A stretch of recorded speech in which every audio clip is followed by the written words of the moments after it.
Praise the Lord. இன்றைய பலப்படுத்தும் வார்த்தை சங்கீதம் 18வது அதிகாரம் 30வது வசனம். சாம் சாப்டர் 18 verse 30. தம்மை நம்புகிற அனைவருக்கும் அவர் கேடகமாயிருக்கிறார். He is a shield to all who trust in him. ஹல்லேலூயா. கர்த்தரை நம்புகிறவர்களை அவர் பாதுகாக்கிற ஒரு தேவனாக இருக்கிறார்.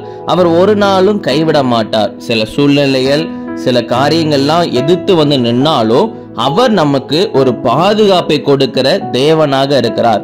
சில மனுஷங்க எதிர்த்து வருவாங்க, சில மனுஷங்க நம்மளை அழிக்கணும்னு நினைப்பாங்க. ஆனா நம்ம கர்த்தரை நம்பி இருக்கிறதுனால அவர் நமக்கு கேடகமாய் இருந்து நம்மளை பாதுகாத்து நம்மளை அழகான பாதையில வழி நடத்துகிற ஒரு தேவனாக இருக்கிறார். உங்களுடைய வாழ்க்கையிலும் கர்த்தர் நிச்சயமா உங்களை பாதுகாத்து வழி நடத்துவார். எதை கண்டும் சோர்ந்து போகாதீங்க, பயப்படாதீங்க. கர்த்தர் உங்களை பாதுகாத்து உங்களை வழி நடத்துவார். நம்ம எல்லாரும் கண்களை மூடி நம்ம ஜெபிக்கலாம். எங்களை நேசிக்கிற நல்ல தகப்பனே, ஆண்டவரே, பிள்ளைங்க இன்னைக்கு பயத்தோட இருக்கிறாங்க, ஏதோ ஆகிருமோ நினைச்சு ஒரு கலக்கத்தோட இருக்கிறாங்க. ஆண்டவரே இயேசப்பா, மனுஷங்களை குறித்து அவங்க பயப்படுறாங்க, அவங்க ஏதோ பண்ணிடுவாங்களோ நினைச்சு பயப்படுறாங்க. ஆண்டவரே, எல்லா பயத்தை நீங்க எடுத்து போடுங்க, பிள்ளைங்களை பாதுகாத்து வழி நடத்துங்க. எந்த மனுஷங்க செய்கின்ற காரியங்களும் பிள்ளைங்களை சேதப்படுத்தாதபடி ஆண்டவரே நீங்க பாதுகாத்து வழி நடத்துங்க. இயேசுவின் மூலம் ஜெபிக்கிறோம் பிதாவே.